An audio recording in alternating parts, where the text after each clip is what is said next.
Good morning. Welcome to Advent Lore Live 2025. Look what we're doing. There's even like a little light because it is gloomy as all else out here. So for anyone who has been a part of Advent Lore, oh no! For anyone who's been a part of Advent Lore in the past, like the 2023 year, which is my favorite to reference. It was my first time ever appearing on YouTube. And it's it's one of those ones that I can't watch back. Working a little harder towards something that doesn't naturally come to me, which is this. So happy to be here. Hello. I'm making sure this all works before I super get going. If there's people coming in, and if you guys can hear me, I tested it, but we're going to make sure it works. Okay. We're just going to launch. So, hi, it's Melly from Melly Knits. Good morning. Okay, perfect. People are here and you can hear me clearly. We did it right. It's Melly from Melly Knits, and I am here for the next 13 days every morning at 9 a.m. because we are doing Advent Lore Live. So what Advent Lore means is I have created 3 Advent sets this year so far. There's one we actually just finished carding on Saturday. I've created 3 Advent sets so far, and now is the time where we open them. And together we look at them, we talk about the backstory, we talk about what went into making these wools, because at Melly Knits, we are hand processors. So what that means is that we buy fleece off the sheep, raw fleece, and then everything gets hand washed, hand picked, and carded here in the wool room.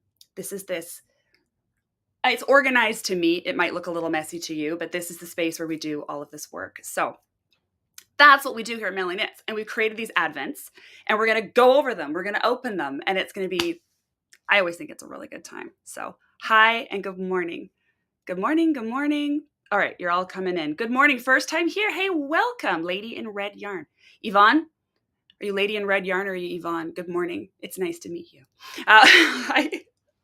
So this specific one is going to be a little juicier because for Dreamland, it's one of the Advents we made this year, and for the Great Guts Adventure, those 2 came with all the treasures out in the open. And so we're just going to talk about those today. And then going forward, every day we'll just open the wool from those and talk about the wool. Whereas Delightful, you'll know what all these mean in a minute if you have no idea. If you're not here because you have an Advent or you follow me on Instagram or something like that, don't worry about it. We're going to go through each one of these separately. You'll catch up in like no time. You'll be a part of the whole thing. Way more than you're going to want to know, I swear. So this is, we go through Delightful has a set order for how the treasures get doled out. And we are going to show those off as we go along over the next 13 days. But today's going to be a little bit juicy. So I have a coffee and I am ready to roll. See, here's why lives are just happier for me. Because I can see all of your comments coming on in, and I absolutely love seeing them. Now, do you guys see this one that just came up on the screen? Can everyone see that? Or am I just seeing that? Because one just came up on the screen. I'm like, how'd that get there? I'm so happy that you're here and you don't have an Advent, Shannon, if anyone else can see that comment. Isn't that funny? This is just still things I need to learn about this program. This is the same program I used for Stash Dashers this year. Okay, we're in. Are you guys ready to go? That's it. That's all I have for an intro this year is just this. So welcome officially. Okay, you can all see it? Hilarious. How did she do that? No one write anything naughty. Okay, the power. I have no idea how that just happened. We're starting well, guys. We're starting good. Melly. Here comes another one. Wait. Comment from Robin. You guys are about to see a comment from Robin. How are you guys doing this? I don't know how they're getting on the screen. I think that's so funny. Okay, so. Oh my gosh. All right. Good morning. I have shenanigans. My favorite part of shenanigans is day 13 because we are wrapping those today, by the way. Wow, I'm getting off the flow here. We finished carding shenanigans on Saturday. So we are going to be doing those. We are going to be doing those today. Okay. Okay, hold on. All right. Okay. Let's start. Let's begin. We are beginning this year with Dreamland. So for a little refresher, a little reminder, that was the mood board for Dreamland. Dreamland, yeah, I'm going to show you. Dreamland was born of, okay, after Knit City, me and cute little Emily went and got pedicures. That's what we decided we needed to do to treat ourselves for the Knit City work, okay? And as we're sitting in this pedicure chair, I had known I was going to do a chaos advent this year. And I had ordered the wool in the beginning, early of the year. It had already arrived. I had just picked this one shepherd and I had ordered, 50 pounds of raw wool from this shepherd. And I knew I wanted it to be Canadian wool and I knew I wanted it to be Canadian alpaca and I knew it was going to be chaos. But other than that, I hadn't totally honed in on what Dreamland was going to be. So creative process wise, how this went down was I'm sitting in this nail salon and I'm looking at just, I don't know what I came across, random art on my phone. And this is what, let me show you. This is what I looked at. This one and this one. These sort of nighttime wildflower gardens under moonlight. For anyone who, Melly Knits fun fact. I'm not gonna say for anyone who doesn't know, no one's gonna know this. I'm like a stars nerd and not in the way that like I'm star signs nerd. I'm like that one's this many light years away from Earth, and so it sent out its beam 50 years ago and now we're just seeing it, and like I'm like the favorite ones that are up in the sky and I can point to Vega, and you know what I mean, like I like celestial events. So this one to me, I guess when I saw a moon and then I see wildflowers and I see this nighttime garden and I'm like, oh, that is like absolutely beautiful. I love this. I'm showing cute little Emily and I'm like, this is what I want. I want to capture this in an advent.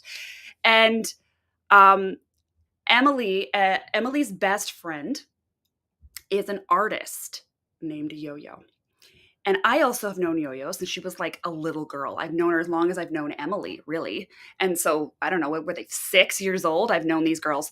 So we reached out to Yoyo and we sent her this inspiration, okay? I said to her, but I had the same rules that I have with all of my artists. Whenever I connect with an artist, I'm like, here's kind of like the vibe that I want, but you're the artist. So what I really want is like, what do you see? What is this to you? What is Dreamland to you? Like, it didn't have the name Dreamland yet. I think I was still mulling over the name for a few days after I came up with the art. But we sent it to her and she sent us back some concept art. And we got, like, I should have uploaded the concept art that she drew because Yoyo is an anime artist. That's her style. She's trained at Capilano University. She's got all of this, like, she's like true professional trained art. And her style is very anime leaning. And she came back with this, like, these images that were like, none of them were wildflowers and moons. Like these scenes, they were all like what I sent her, they were all like scenes. Like she had gone into this space and she had imagined. And the last one that came through was an early version of this. And I remember I had no fairies on my mind, okay, when we were going into Dreamland. I had zero fairy. Like that was like nowhere. Fairy core was not in my mind at all. And then when Yoyo sent back all the art, me and Emily are looking through. And I remember at first kind of rejecting the fairy vibe all out. I was like, oh, that's kind of funny that she went fairy. And then on like the next day, I remember waking up and being like, fairy. And then my daughter comes over and I'm showing her all the art and she's like, Mom, like fairy core, like this is like, she was super excited about the fairies. And then the more I was looking in, like just thinking about it, the more I couldn't get that dang fairy out of my head. And I was just like, okay, like fairies. So that of all of them, the most random one in my opinion was the one that we ended up choosing. And so what I said to Yoyo was, what we said to Yoyo, because Emily was doing a lot of the communication with her, they're best friends, they talk all the time, was expand on that. What does this world look like to you? This Dreamland Nighttime Fairy Garden. What does this look like to you? And Yoyo ended up, oh my Lanta, hold on. I'm going to show you guys some of her art, okay? So for those of you who didn't get Dreamland, are you ready to see how she imagined a Dreamland, a nighttime fairy garden? Look at this. Like, okay, I need to say too, this is not AI art. Yoyo draws all of this. She's drawing on a tablet, but this is all hand-drawn art. Can we just for a second? I want to go there. I want to be in that house. This one killed me. This was actually a part of her first concept art.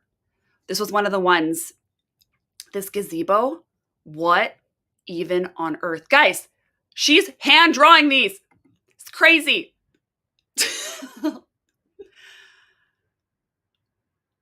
Look at this. What the heck? This one,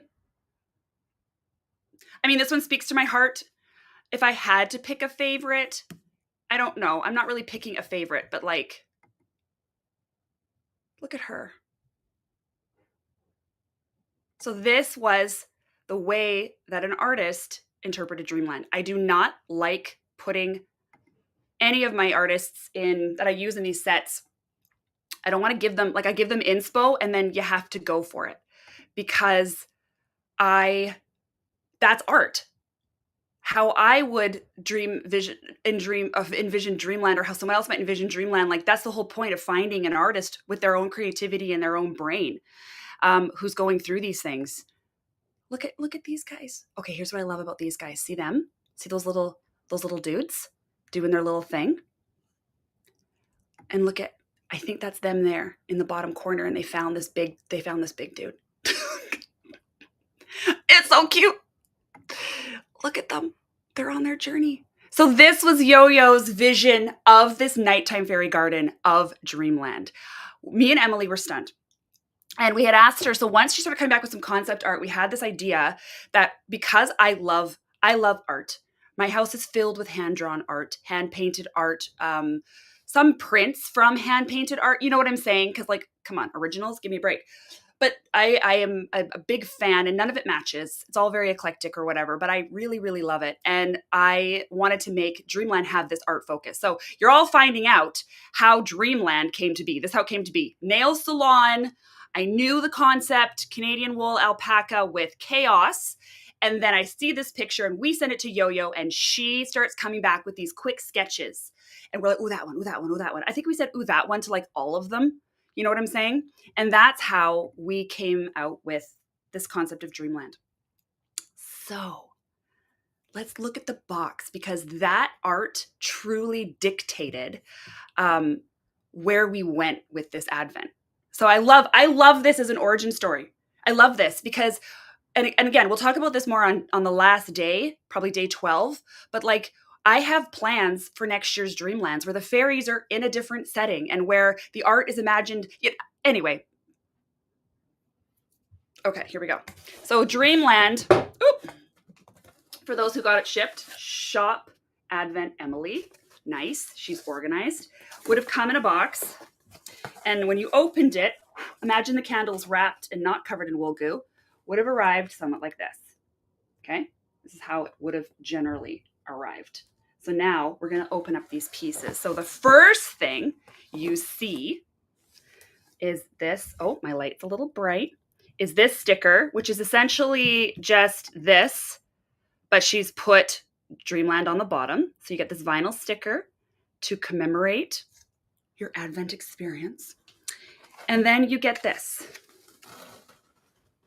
So because, this is going to be backwards, I'll read it to you. So because this Advent was based in one wool type versus my other ones that travel through, I did not put multiple spin cards in this thing. I just did this one. So on the back has the information on what it is you're spinning, plus the lock samples from what it is you're spinning. And those are those there.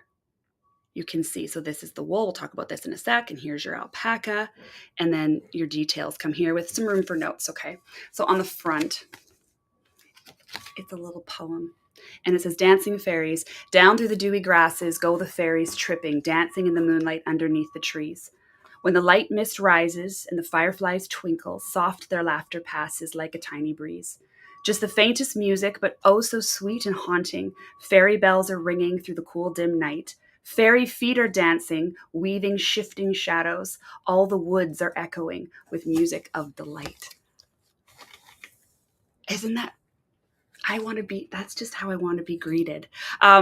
This was formatted for me by Marina of Batty Fibres, who took all the direct inspiration of color from the Advent and put that together and did this little layout. So on the back, it says Dreamland, mixed flock Canadian fine wool from Rannie, Manitoba. Hold on.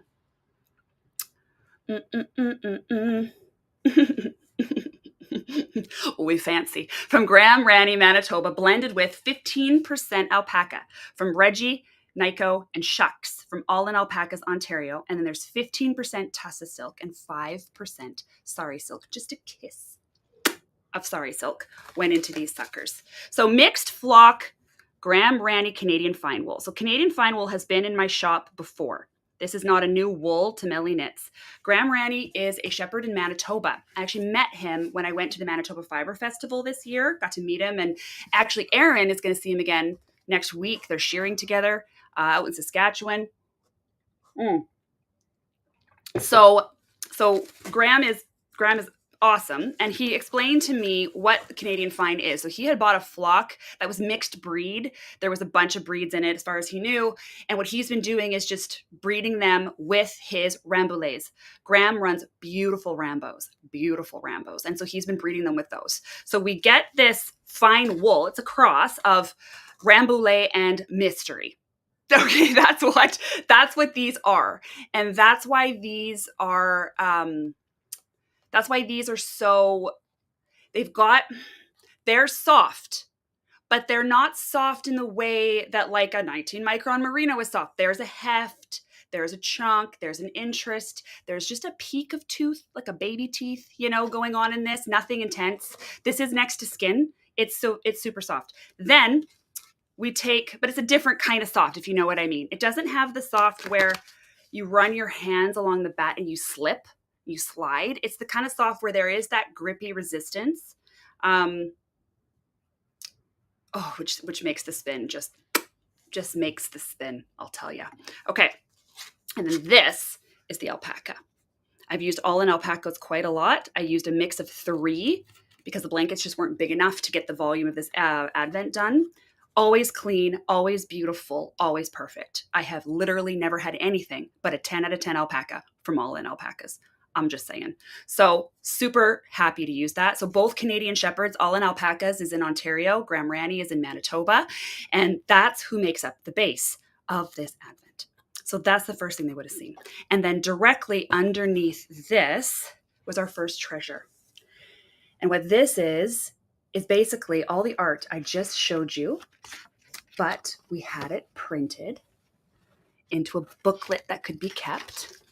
So you can see all the different days that Yoyo drew, and you can have the exploration of the world of Dreamland as like a keepsake. You now own art from a young emerging artist, which is really cool and which we love. She's got her bio here on the back and how you can contact her.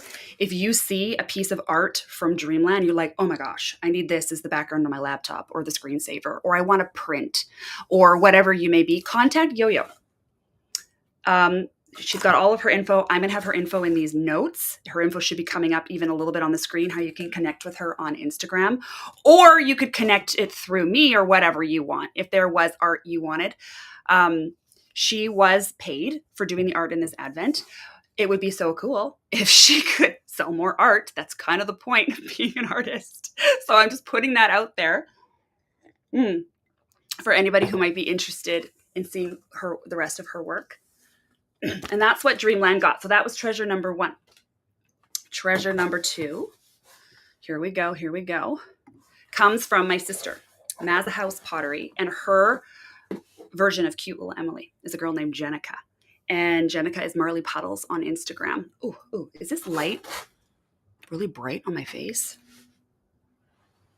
Feel like we're good? Okay, I have a light right here. That's new. Yeah, because we're really techie. This is the candle.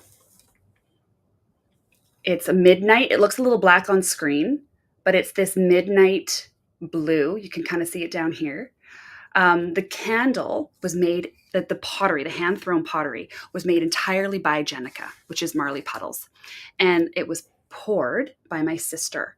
Nicole poured the actual wax, but Gena did all of these all on her own. And that's a pretty big deal. That's a pretty big moment in, again, an emerging potter's career, to just be going for it, especially when my sister was saying the consistency of doing one after another and just like getting good at getting them the same size. Like, so on the bottom is information on the candle. It says Dreamland, lemongrass and sweet floral. Pot by Marley Puddles Pottery. Poured by Mazahouse Pottery. Dreamed up by Melly Knits. Trim your wood wick, light responsibly, float away irresponsibly.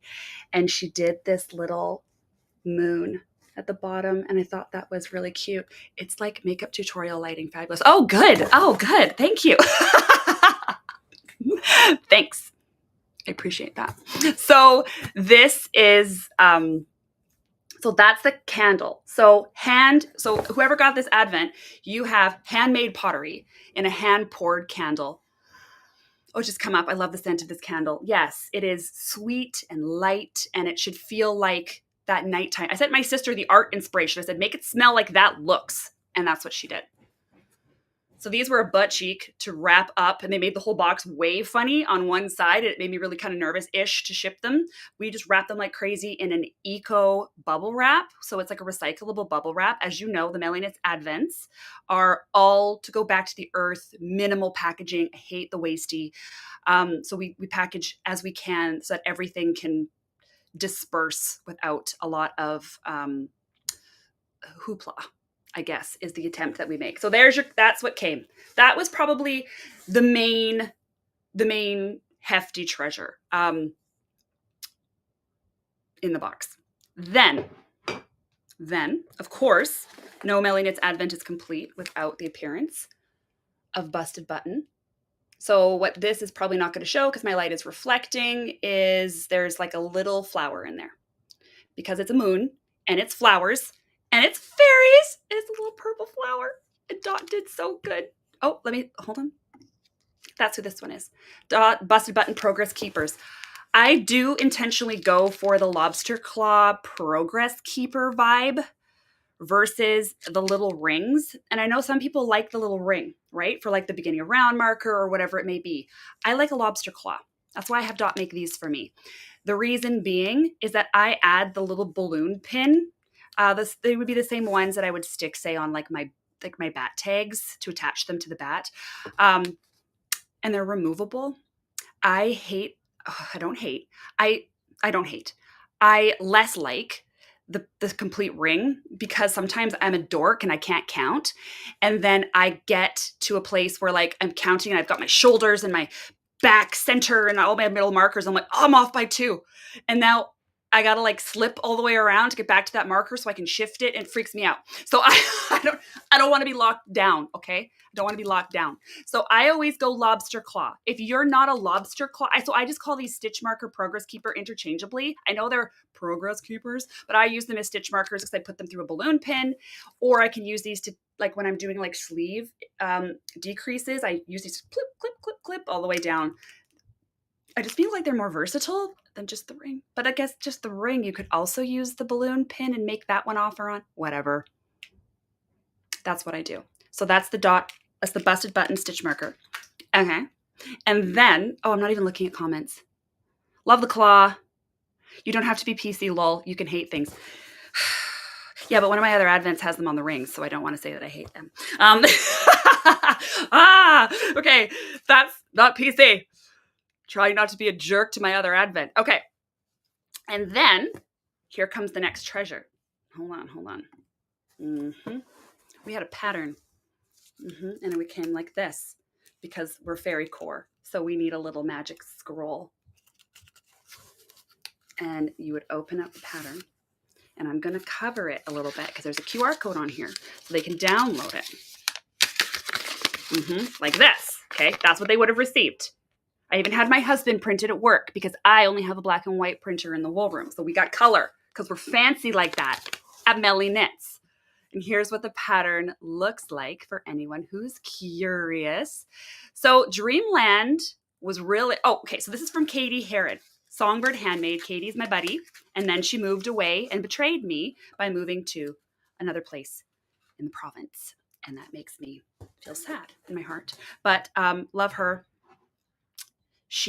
I've knit a bunch of her patterns. She has these really like clean designs and she really writes a pattern. Like, I swear, if you had never heard of knitting before in your whole life and you bought a Katie Herod pattern from Songbird Handmade, you would be fine. She will hold your hand and walk you through the entire process. So I went to her saying, hey, I need an everything shawl. I need a piece that can do any gauge, from the fattest to the thinnest, from the this to that. She did it. She designed it up. I also needed it to be brainless. That was another thing. I needed it to have very little thinking involved from the knitter's perspective. And so Katie designed that. This shawl, this scarf, this squishy, luscious wrap has like multiple endings. Like, how do you want to finish it out? But in any case, it goes till your yarn is done. Ta-da. And I love that because that was one of my big sales features of Dreamland was I didn't want, okay, we talked about this in my Instagram live when I was talking about the advents, when I was kind of pitching them. And maybe you watched that, maybe you didn't watch that. But what I said about Dreamland is it's kind of like brainless in the sense that you're going to get your wool and I have thought out your color moves for you. And then you're going to knit it if you choose to knit the pattern. And it's going to just knit. So you could literally start at any color, any point in Dreamland, depending on what your vibe is. And as long as you knit it in the sequence, you don't leave the sequence, it's going to like melt. It's just going to melt right across the whole advent. And you're going to have this finished piece. I'm not a real huge stripy fan, so I designed the wool colors to move in a way that isn't stripy. It's melty. And then this pattern is meant to, so Katie asked me specifically, she's like, so does it need to melt in the pattern? And I said, no, it's going to melt in the wool. It's going to melt in the spin. So the pattern itself doesn't need to do anything to make it melt, like mix the colors between the rows or do any kind of fun stuff like that. The pattern just needs to take us anywhere we need to go gauge wise. And she totally produced that. She 100% produced that. And the brainless vibe was a really big deal for me. And you know what? I think it was a really big deal for a lot of you. Dreamland had a lot of buzz around it this year. And all the buzz included the word brainless. Like everybody was like, oh, I just want to just like know what to do with my yarn at the end of this. I just don't want to think it through. And I get that because I get multiple advents every year. I really enjoy getting advents. And a lot of the times when I open the whole thing, I'm laying things out in a way where if I know I want to turn it into one thing, I'm like, okay, so if I go like this to this and do a 3-ply, okay, if I do a 3-ply and I put this blue over here, I'll tuck to the blue here and then it'll this and this. And there is fun in that, but I am thinking through how do I get a cohesive knit out of these things that are sometimes designed around nature or things or not necessarily like this one. Dreamland is designed to move in a specific way color-wise that suits me. Like how I want to just start at day 1, spin through to day 12, start knitting at day 1, knit through to day 12, boom, melty, beautiful project. That's where I went with that. All based on Yoyo's art. All based on those initial pictures that you guys saw. So that's what we did. And I love it. And it seemed the brainless aspect seemed to really resonate with a lot of people. Are we all tired? Maybe we're all just tired and don't want to think. And so that's what we did with Dreamland. Okay. So then the last thing you would see when you opened your box is straight from my, hold on, I'm gonna put this away. Bye, Katie. I love you. Okay. It's straight up from my niece. Hold on. I got to put day 1 back where it was because this is hand sewn by my niece, Lily. We call her Lily Pad. And the reflection's going to kill. So she cut that out on her. She called it a cricket, a cry cut, a cricket. What do we call that? She cut this out this image of our fairy woman on her cricket. She was so cute. Okay, my nieces and nephews call me Auntie Baby because when my first niece was born, I took one look at her and I was like, okay, well, I want one. And then and so Aaron and I's oldest was born 10 months later. I literally took one look at this child and was like, I'm doing that. So whenever I would go visit my sister, Nicole, Mazahouse Pottery, whenever I go visit her house, I was always the auntie that came with the baby. I became Auntie Baby or Annie Baby, depending on how they could talk. So I would get the cutest phone calls from now my second niece from that family, who's like, 20 some odd years old, calling me Auntie Baby from Michael's or wherever she's at, because she's found this transfer that's iridescent and it would be perfect for the fairies and she can cut it out on her machine. And then she found these lacy ribbon bits and wouldn't that be perfect? And this just clean color cotton bag with this bit of speckle to it, and wouldn't that just be like the best? Oh, it was so cute, the Auntie Baby phone calls I was getting from craft stores. And then she went home and she sewed like 40 of these things. I love it. I absolutely love that cute little niece went for it. Spoiler, she did the bag for shenanigans too. It's so good. Okay, anyway, so I love that she went for this. She's a student. She's going to be an accountant, like a CPA, but she's got like this intense creative vibe. And I mean, oh my gosh, my sister, my nieces, everybody. So she did all the sewing, and it's so sweet. And so that's your bag. That's the bag they got in Dreamland. Okay. Oh, everyone also got that. That was a QR code that says scan to start Advent 2025. That was a whole hoopla where YouTube didn't upload it. So I uploaded a second video and then I linked it to that video. And then all of a sudden YouTube 4 days later decides to process the first video, which is captioned YouTube betrayed me. Click the link in the description. But then it worked. So then I probably just looked stupid to the first 20 people, but whatever, I fixed it. So there. That took everybody to a private welcome video. And that just gave everybody the rundown on how to approach their Advents. And I do one every year. And it goes inside those boxes. Okay. We're all talking. Good. Hello. Love how everything is thought out for me. Love having a project pattern picked out for me. Me too. Me too, Thursday friend. That's Thursday friend, everybody, by the way. Melody Shoji. It's important to have a brainless project, right?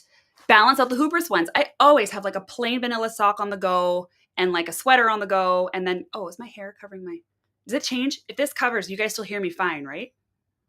Versus hearing me like this. Is there any difference? Ugh. Okay. So that's the bag. Now let's open it. So we've talked about treasures. We've talked about a cute little niece who makes all the cute little beautiful things. And now you have this beautiful little fairy project bag and your cute little candles going because it's your midnight garden. And you have your art book. Now it's sitting on your little table, or maybe you're going to stick it on a shelf because you now own art from a young emerging artist. And you've read a poem.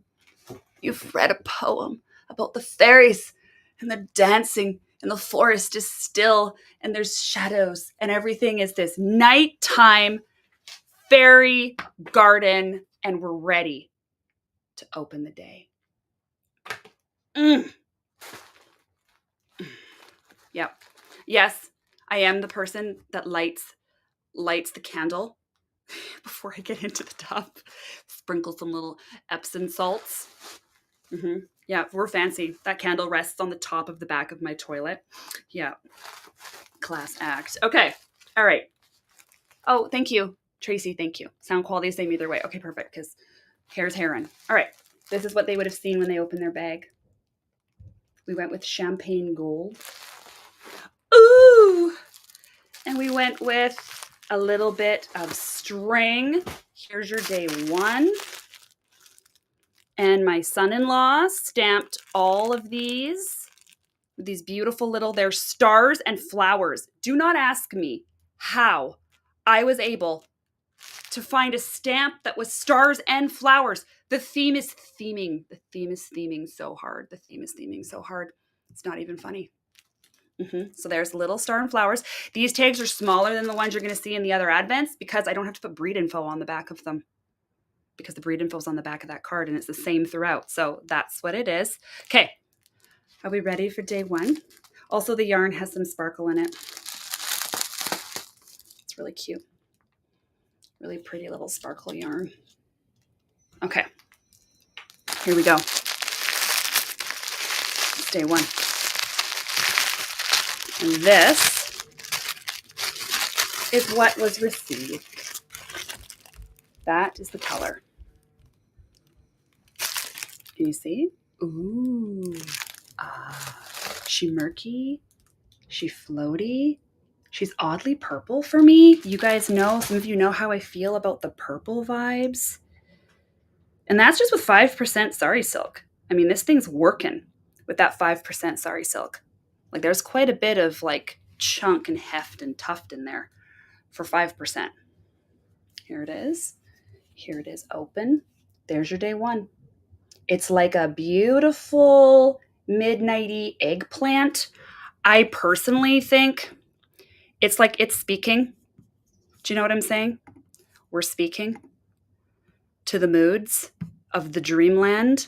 So as I'm putting that up there, the draft on this is awesome. Remember how I talked about how it was kind of the fleece that has like when you rub your thumb down the lock, it's sort of like pushing back at you. That was the perfect fleece to take on this level of silk because we've got 20% silk in here over the course of the tussa and the sari silk. And then you've got that 15% alpaca. So there's like a decent portion of this that's silk and alpaca, which are both slippy and can be, in some cases, butt cheeks to spin, right? Where you can have like, you're spinning them and it's like slipping away from you onto the wheel.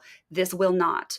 This is going to be grippy for days and it's going to spin. So that's why I said in the description, it's going to spin like a medium, but it's going to feel like a fine. It's super good. It's a super good spin. Okay, so that's your day one. And with that, we have fully and completely introduced Dreamland. Look at this color back here, away from the light. If I go like this, if they're back away from the light, if I don't stick it in my direct lighting here.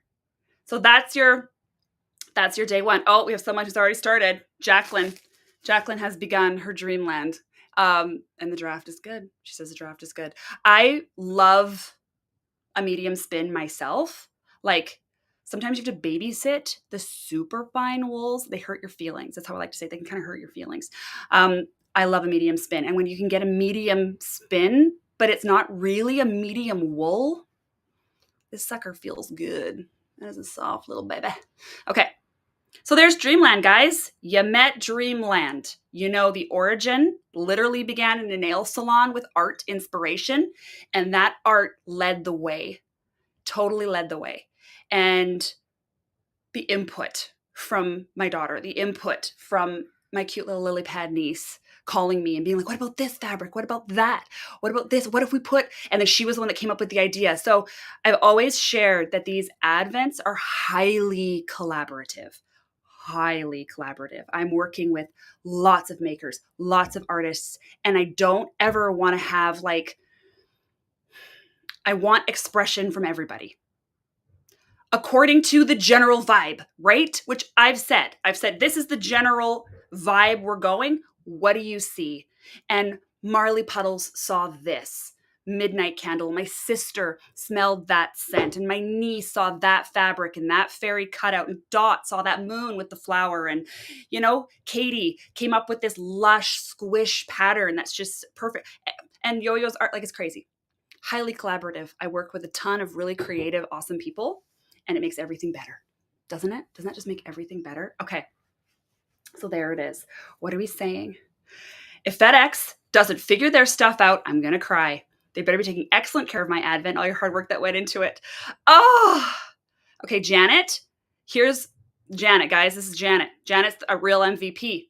Hers is the last advent that's still waiting at customs. And every time I call FedEx, because I call FedEx every day, I'm bothering them because they're my liaison between the U.S. customs border and me. They're the broker. And they're like, I don't know what to tell you. We have all the paperwork. We have everything we need. It's just chaotic down there. And I'm like, dang it. So Janet, it's coming. It's coming, I promise. I'll call them today as soon as I'm done this. And I'll be like, listen, what do you need? What do you need? Anything. Want a blood sample? I got you. Like, what do you need? Just release this parcel. There's nothing wrong with it. It's the same Dreamland everybody else got. It's just that one got someone specific looking at it going, I don't know. You guys, I can't wait to tell you on day 12. We'll go more into this on day 12. Do you see how my eyes just got really dead of the phone calls that I have been getting from customs? Spoiler, I got asked what the wool was made of. And I actually didn't know how to answer without a little giggle going, wool? Well, what's the wool made of? And I literally went all the way back to saying, okay, so do you know what a sheep is? And I'm trying not to be an idiot or jerk because these people have life or death over my parcels, right? Do you know what a sheep is? Yes. Okay, so like they grow wool? Yeah, okay, so it's that. But I've cleaned it and brushed it out. That's called carding. All of these descriptions, by the way, match everything I wrote on the box and uploaded, whatever. Not for right now. We're not talking about that right now because that is a story for episode 12, okay? We're going to talk about, on that day, on the last day, we're going to talk about the whole system of making these things because everyone always likes to know numbers or whatever else. And also, like, I cannot believe, and then still, but what's it made of? It's made of wool. It's 100%. It's one. There's one ingredient. It's one. It's one thing. Oh my gosh, that was so funny. Emily's dying on that phone call. And again, I have to remind everybody, I have a 10-digit code that's extremely specific to the item in the box. There's like 75 options for wool. I chose the one that's specific for what I have. And 2 sentences of description. And then they call me and ask me what the wool is made out of. Oh, is it knit or woven? Neither. It's carded. Just like the code says. I didn't choose the code for knit or woven. I chose the code for carded. You already have that information. See my eye getting crazy? Well, what is it then? It's carded. Okay, but is it knit or woven? Oh my gosh. This has been... Let's move on, shall we? I'm loving this. Just bask in the Advent glory. Everyone knows wool is made of love. Hey, I cannot believe this question. I can't believe the question either. I need to be honest though. I don't want to call it a dumb question. That's not nice or fair to people who just have never had the experience with wool, right? So it's not really a dumb question. It's just a question. But what can I say? It's not let's say to us, that's a crazy question. Okay. We're just a little bit like, really? Like, what else would wool be made of? You know, I actually got asked a crazier question. We'll talk about that on day 12. I actually heard cute little Emily burst into laughter from downstairs, and I'm trying to be super like profesh. Yeah, we're moving on. We just finished Dreamland. Let's put that one away. There's your Dreamland. We're basking. We're basking. I have to say though, for anyone who's worried about it, the shipping was really not as intense. I would say, what did I ship? 110 parcels over the border? 120? And like 6 they had exceptions with? I think that's just the law of averages right there, you know? So 10 would ship again. Not a problem. Once you figure it out, off you go. Okay, putting this one back in here for now. Back inside the little box. I think we talked about everything. Moving right along. Oh, she dusty. Where's your box? This is what happens when things live in the wool room. I'm going to put a sign in my studio that says, "What is the wool made of?"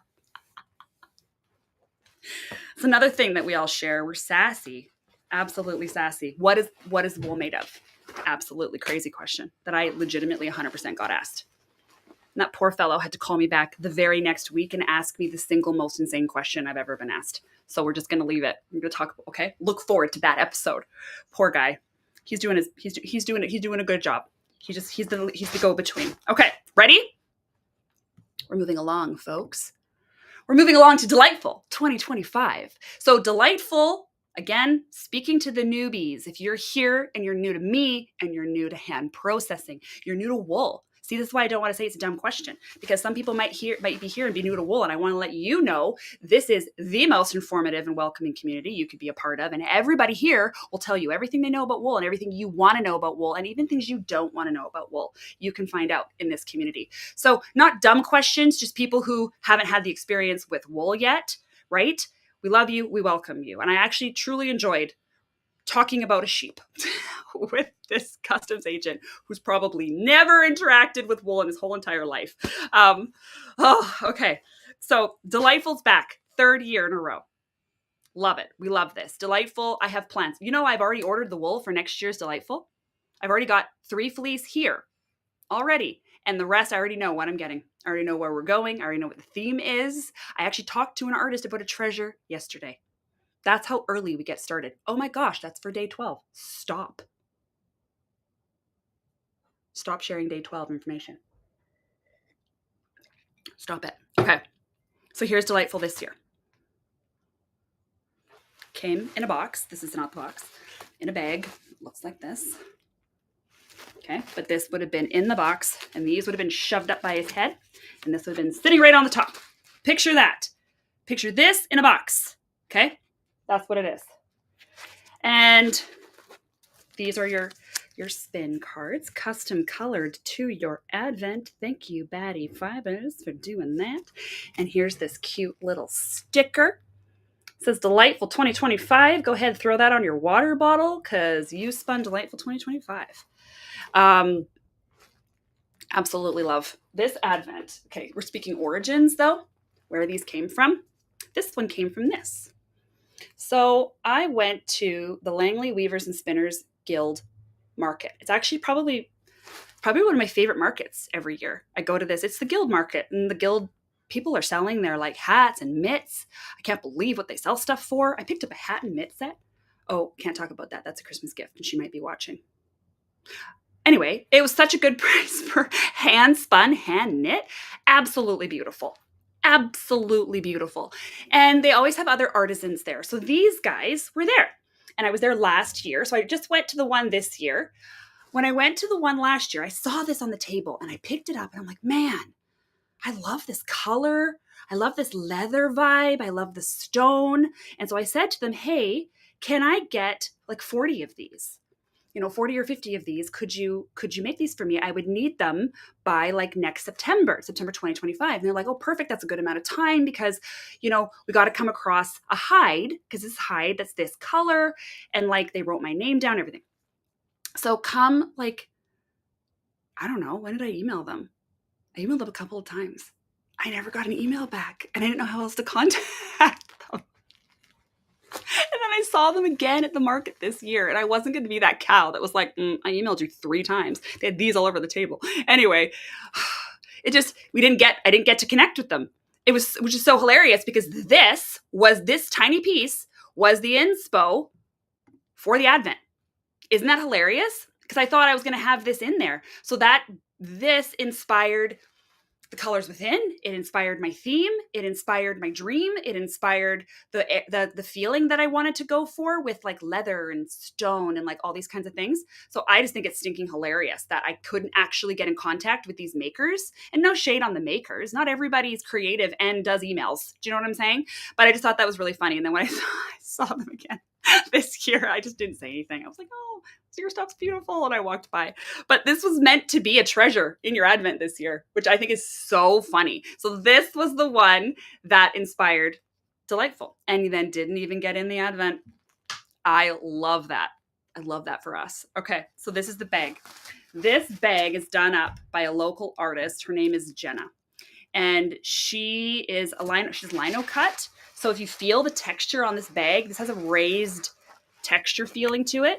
Like this isn't like a print from a machine. She does the thing where she scrapes the little giant stamps and then like dips them and like whoops them onto the bag. And so she's hand printed all of these bags. There she is there in Rawson art. I like how I just described that. She might watch this later and then be like, that was hilarious. She teaches classes on it in Vancouver. If you're interested in learning how to do this, she works out of a studio and teaches classes. So this is her original art stamped onto a bag. I think is pretty awesome. And her info is here on the screen if you want to see her other stuff. She also did the sticker. So this is her art as the sticker. Cute little slugs. We love these cute little slugs. And yes, I'm seeing comments come up about this bag, right? Right? Because I saw this. I was looking for Canadian made because here's the deal with Delightful. Whoa, back up. Delightful has rules. So where Dreamland has sort of fallen into some rules, we're going to be pretty fairy core. We're going to be based in Canadian wool. We're going to be a mixture of, we're going to be chaos, okay? The rules for Dreamland, or for Delightful, are that it has to be kind of like pretty much like BC. Like every year, this one's got makers that I could like drive to get my stuff. Like it's like local. And we love a handmade for these advents. And we love an artist, and we love hand-drawn art specifically for these ones. So coming up. But anyway, that's the bag. When I saw this bag, I contacted Gena and I'm like, need those. I need a lot of those. I need so many of those. And then my sister was like, well, I want one. And then like my other niece, she needs one. And like, so I ended up ordering way more than I needed for the advent because we all love this bag. My daughter carries this to school every day. It's such a pretty bag. And I love that it's got a gusset, right? We've got this gusset. So this was actually really, really nice to pack this year for the advent, because in past years I've had those more like envelope bags that didn't have the gusset. We love a gusset. We love a gusset. Okay. So there's Delightful. All right. When you open Delightful, you are greeted with this kind of a look. We went very earthy black pretty this year. Yes, we did. Hold on. Here we go. We went very much this. I'm going to pull out day one so you can see and you can ooh and ah with me. Oh, the treasure. The treasure is attached to the back of day one. There are treasures on day 1, 3, 5, 7, 9, and 11. There's 6 treasures, and they're on the back of the day. Day 1 is the day where we meet the sheep au naturel in the buff. Day 2 is where we meet the sheep again, and this time it's been zhuzhed, okay? Day 3, we move on to a new sheep, au naturel. Day 4, we meet the sheep again, zhuzhed. So this is how it goes, all right? It's very similar to me this morning when I was getting ready for YouTube, making my first coffee and me making my second coffee, pre-zhuzh and then post-zhuzh. That's how this is how Delightful works. So here's day 1. Cute little Delightful. Again, son-in-law sat for hours hand stamping these cards, which I didn't mention are all made of seed paper. These cards are plantable. Has anyone ever planted their cards? I use plantable seed paper cards every year. Anybody? Curious about that. So here we go. Theme is theming. Let's look at the treasure.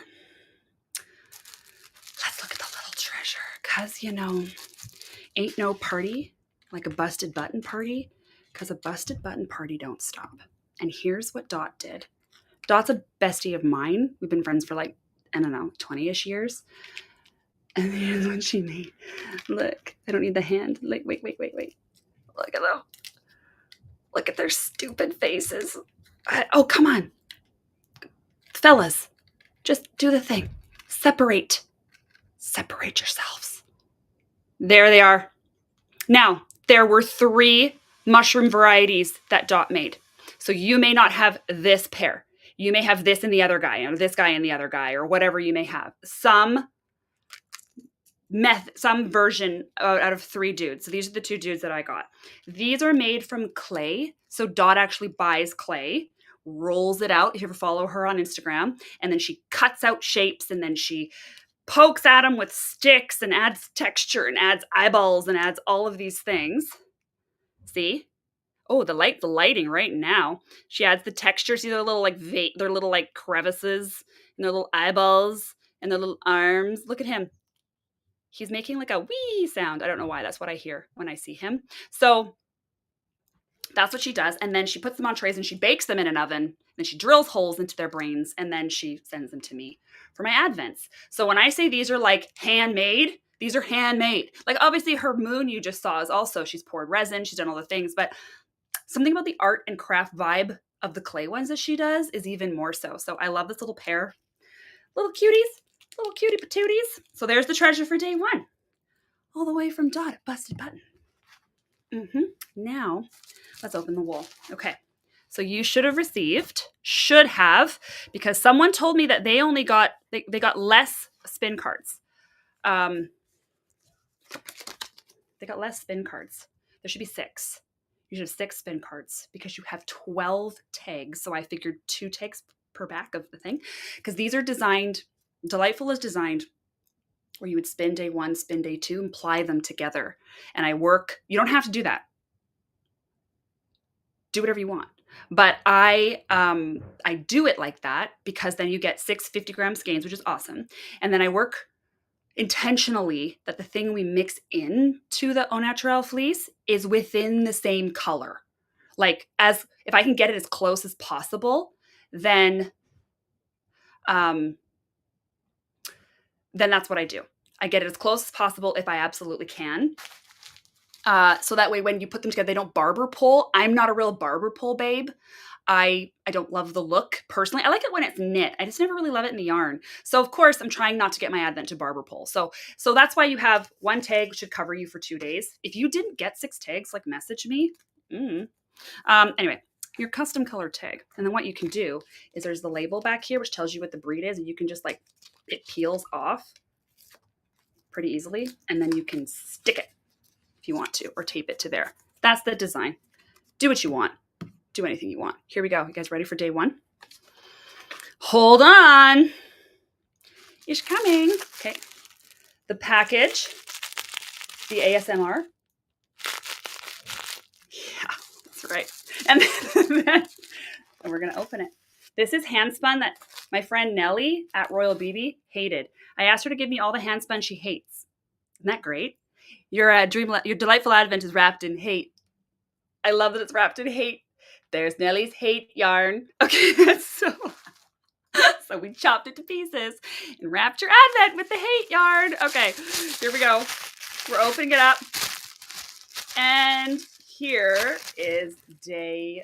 is that better? Because we're dark? There's your day 1. There is your color. I would call this like a pretty cool brown. Has like a rich vibe to it though. Like, I don't know how it can be cool and rich at the same time, but this one's kind of doing that. And here's the lock, because we have to have the lock. Oh, see, that's looking rich, right? Under the light. This is a Cormo. This is the Cormo from Seven Spirits Farm in New York, which has, I mean, can I say they're the nicest Cormos I've ever worked with? Can I say that? Do I believe that? Yeah. Consistently, the Seven Spirits Cormos are like peak. They're super good. And she's getting out of the game. She's retiring. So, but you know what? Hopefully someone else buys the flock and we get to keep experiencing the genetics that come off this farm, because it's next level. Totally intense. Super, super good. This specific Cormo was...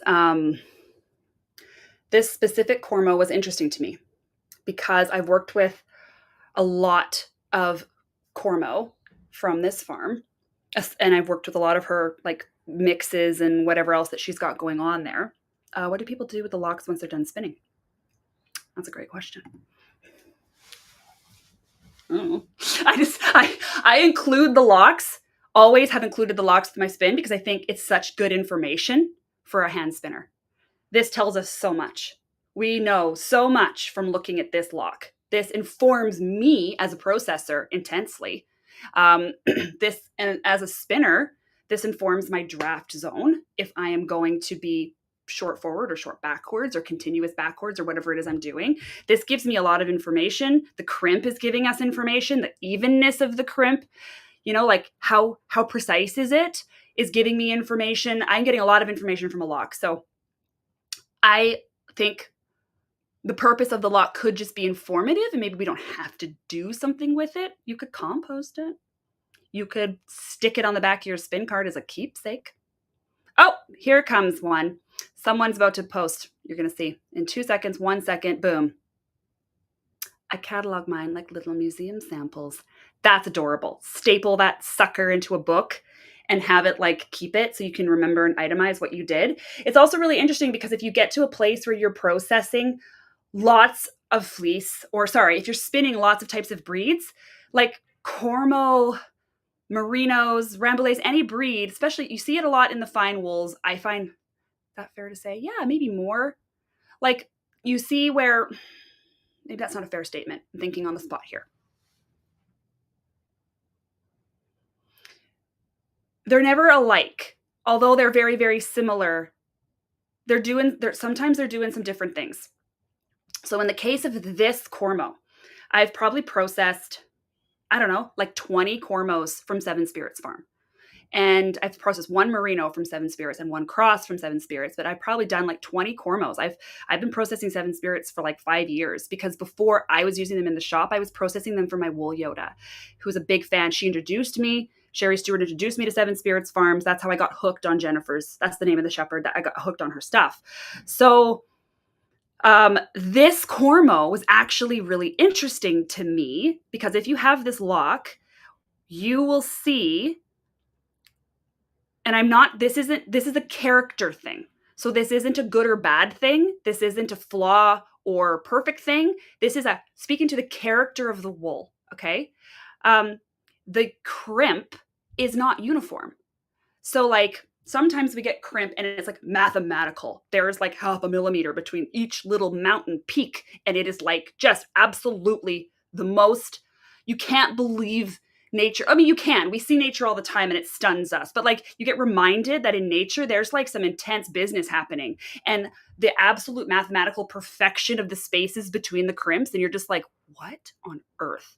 Like you could build rockets off these measurements. Do you know what I mean? They're like precise. And that's what you oftentimes will see in Cormo. You'll see it's usually a wider-ish crimp with a slightly softer edge than you would see in, say, a Merino. It's variable, but you know, I'm talking generally. I'm talking like if you're looking up the breed online kind of thing and you're looking for the characteristics in the standards. This one's doing something funny because it wasn't, so I'm going to call this an off-character Cormo. And again, that's not a bad thing. Some of the best fleece I've ever worked with in my life are off character. And all that means is that they're not doing what the book says they're supposed to be doing. But that's not a bad thing. It's a 10 out of 10 fleece. It's just that, let's say there's some standard rule guide out there, judgeable standard rule guide. Oh, Emily must be here. Did you hear the dogs barking? And that rule guide is going to say Cormo does A, B, C, D, and E. That's Cormo. And if I've got this Cormo laid out in front of me, it's doing everything that the breed standard says it's supposed to do. So full points for that Cormo. It's doing everything that is standardized. Then sometimes you get a purebred Cormo and it's just not doing everything standardized. It's doing kind of its own thing. It's got its own little vibe happening. And I'm telling you, Aaron's favorite fleece to date that he has ever processed has been an off-character bond. And this is probably why I love crossbred sheep so much, because I kind of like when we deviate from like the expectation according to the standard.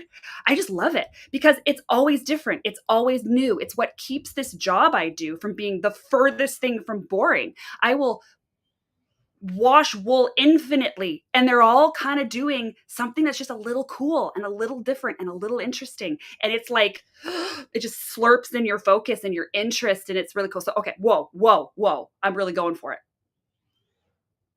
I'm really going for it there because this is exciting to me. So this is what I would consider to be an off-character Cormo. It's a perfect Cormo. It's a 10 out of 10. But what it's doing that I'm noticing is a little different is the way that the lock, it's got like it's not just doing this, it's also got like a little sidewinder to the crimp, which isn't even. There's like different amount of spacing between the crimp. It's got some stuff going on. So this gave me a ton of information when it came to what I was going to blend it with. And I can't, I'll talk about that tomorrow, because if I tell you, you'll have a clue. And I don't know. But like this gave me some information that let me know what was possible when it came to blending. And I was like, oh, okay. Because I had one of the specialty fibers. I'm like, who can take that on? This one could, because it had that character to it. So yeah, I was fascinated by this fleece because I was like, it almost looks like I don't know, reminds me of if like a BFL got in there at some point or something. It didn't. It's pure Cormo. But like looking at it, I'm looking at what character does it resemble. So it's really cool. I could nerd forever, endlessly. We need to move on and come back to the fleece. I need to put the lock down. Melissa put the lock down. Here it is. Here she is in all of her glory. So we titled this one Home on the Hillside. That came from also Googling where Jennifer lives. And my son-in-law came over the day that we were talking about what the names. He's really, really good with naming things. He's hilarious. And so he came over, and when we looked at like this is the geography of where this farm resides in New York, we decided, and it had a real homey vibe to it. This is a fine wool, but this is going to spin easy. It's not going to hurt your feelings. This is going to be a really great spin. If it's your first time with Cormo, congratulations. You're going to have a great time with this if you're in Delightful, if you got this. So you see what I mean by how it does pull warm, but almost simultaneously there's gray. And I don't know if how well you can see that through the screen. But when I say it's doing both, it's doing both. And I just loved this color. Absolutely loved it. It's got an incredible feel. She's sturdy. Next to skin, undeniably next to skin. Like there's absolutely nothing prickling me right now. But there's like a sturdiness to it. Like I feel like Home on the Hillside was the perfect name because there's something real salt of the earth about that feeling. There is something really, I don't know, pragmatic and hey. Oh, here comes Emily, and I'm not even, we're still on Delightful. Oh my gosh, we're still on Great Guts Adventure. It's 10:09. I knew this was going to be a juicy one. I said it. Okay. Processing this Cormo. I've already kind of told you about the information that I got from the lock. This lock told me that once we got all the lanolin out, because you know how I feel about that once we got all the lanolin out, I could pretty much rip it. Not rip it on that carder, but we weren't crawling. We didn't have to have the carder at 20 and we're holding our breath, hoping, oh, please, don't nap, don't do anything terrible. Nah, it just regular, chuck it. A big homie ate this one up. The bats that came off were like luscious puff balls, like just so good, so like hearty and like like a hot toddy next to a stone fire. That's how this felt. Home on the Hillside, baby. That was how this one did. So this was a pleasure. And actually it was so funny when Emily came in the wool room on the Monday and I had run these through the big homie, she just starts to delicately touch the fleece. And she was just like, I think this is my favorite. I'm like, bro, you haven't even seen them all yet. How can you say this one's your favorite? She kind of chose it. We're not really allowed to choose our favorites because it's like picking your favorite child, which according to every standard, you should just pick the one that makes you look the best. But but this one, you can't pick your favorite child. So there it is. That is day one of your Delightful. Girls, are you here? Hello? Is Olivia here too? Yeah. Do you guys want to come say hi real quick to the internet? Oh, sure. Hold on. Do you guys want to say hi to the girls? These are the two main carders of your advents, so they can come and say hi. I had to make sure I wasn't fugly. Hold on. Hello. That's cute. Little Emily, where's Olivia? Good morning. I think she put her headphones back on and she went in your room. Do you want to go get her? Okay. And the internet can come say hello to her. So, speaking of this, Emily's here pretty much full time, and cute little nurse daughter is a nurse, and she's in nursing school, and she's here 2-3 days a week. She comes and cards while she's in school, so that she's not poor. She comes and works for her mommy. Oh, hi. This is cute little nurse daughter who is in her last year of nursing school. This is my oldest child, and she runs one of the homies exclusively. Do you have a favorite homie? No. She has her Nintendo Switch. What are you playing? I'm playing Winterboro. 10 out of 10. So cute. Homey cozy game. I like this card.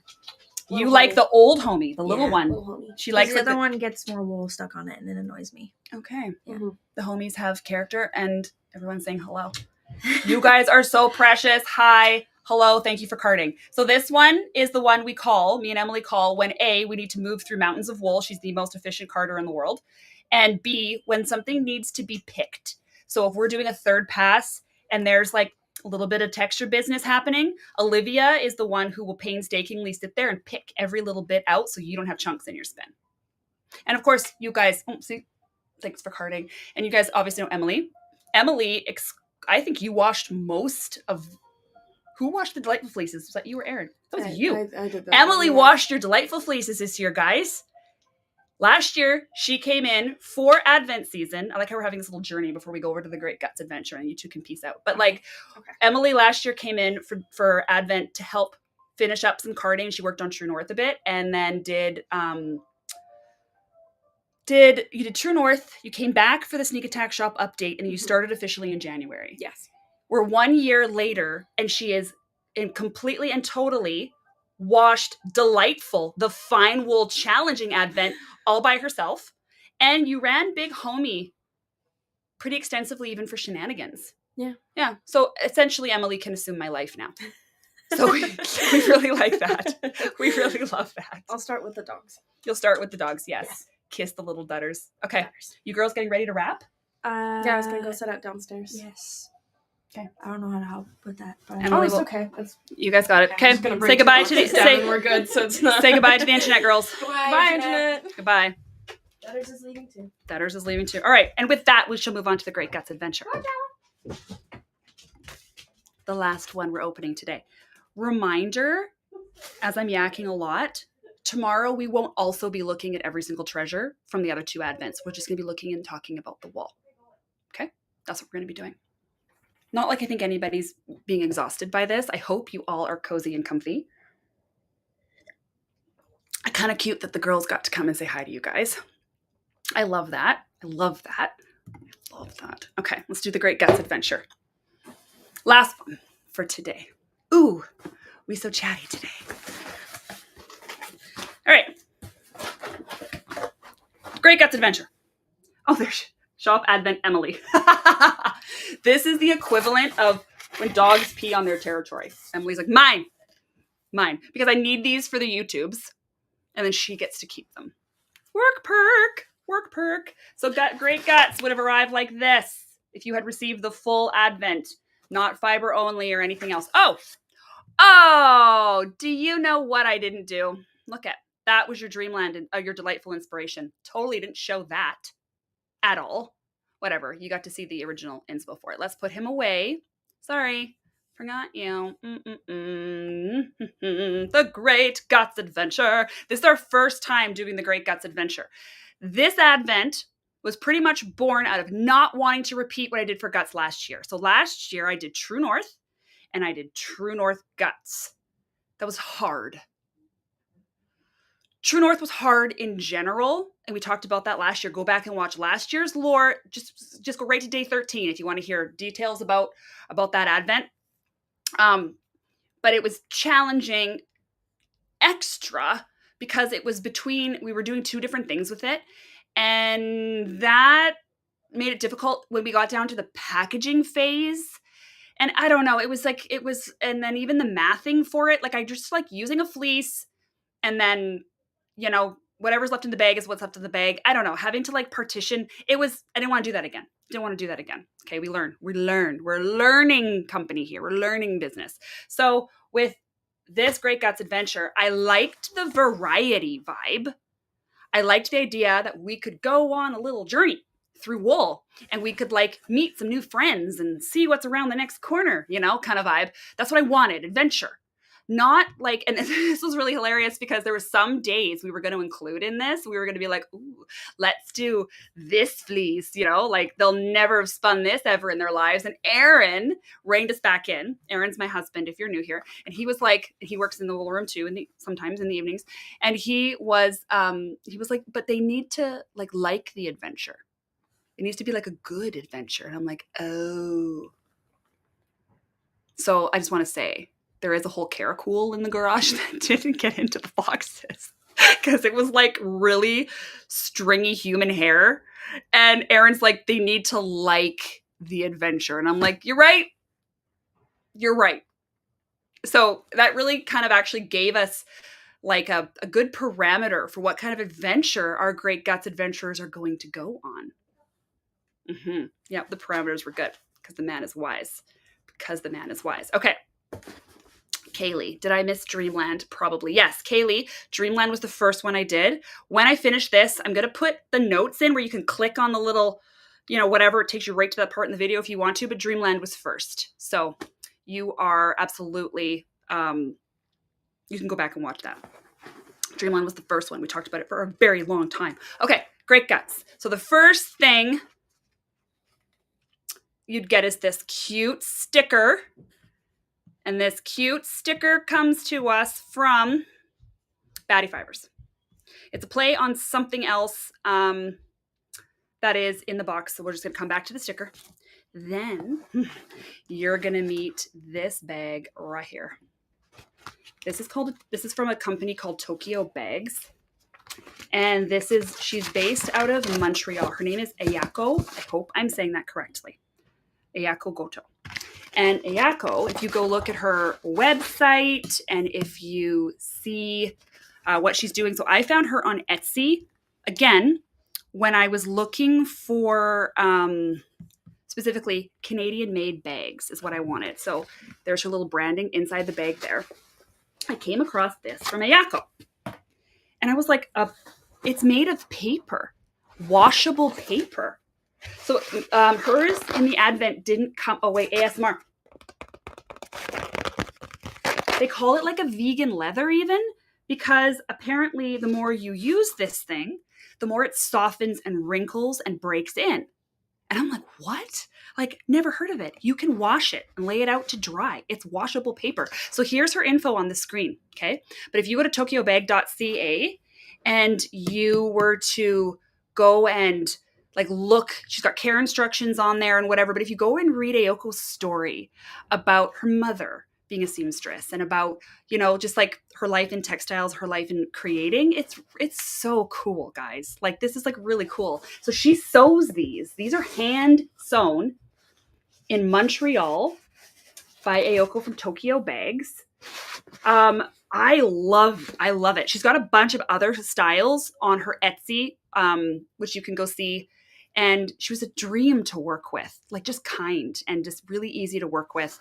And so I ordered one of these earlier in the year as a sample because I had my eye on it. And she gives you options too if you want to have different colors of this kind of cotton cord.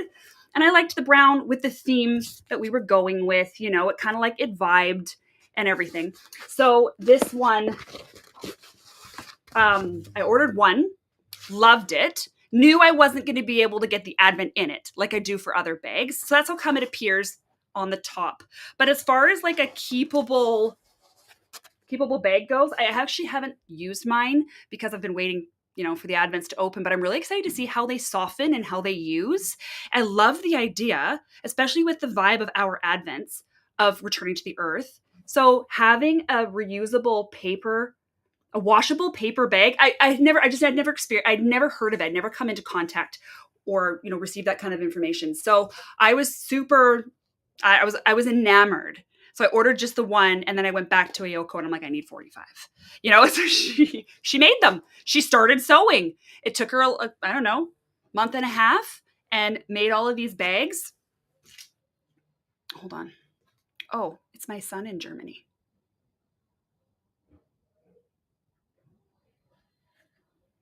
Honey, I'm on a YouTube live. Oh, I'm so sorry. No. You're totally good. You're good? I love you. Okay, bye. He's good. Call your sister. So anyway, okay. Hold on. Text Wyatt, call your sister, ! She's here at the house. Send. Okay. This is, good morning. Hello. Good morning, Okay. Melissa. Okay. Got it. Texts are out. We're back. Okay. So this is the bag. kind of a sturdy little friend. Excited to see it soften, excited to use it, excited that it's handmade, excited that it's from Ayoko from Tokyo Bags. Love that she hand sews these. Love her story. Go check out her story on her website. Very cool. Then the next thing you would have seen would be this. That's how the Great Guts Adventure arrived. And there's your little QR code that welcomes you. So our Great Guts Adventure, depending on who packed it, is depending on which day where your day one is. But hand stamped again by cute little son-in-law. We got our day one, and we're just a cute little package. Look at that. I loved it. I loved going for the bags this year because last year we did tissue. It was a mistake. Hey, we're learning. I am a learning robot. And once you open the day, there was no way to like get it back in if you weren't ready to card it right away. You know what I'm saying? So now you can undo the string. You can look at what's in there. You can pop it back in the bag if you want to and look at it later. I thought that was better personally. Yes. So that is this. So let's go talk about the treasures, because this was another advent that had the treasures just generally around. So at the back of the box, you would find this custom colored again for your advent Millie Knit spin cards. Should be 6. So that's what you have there. You would have found Handmade.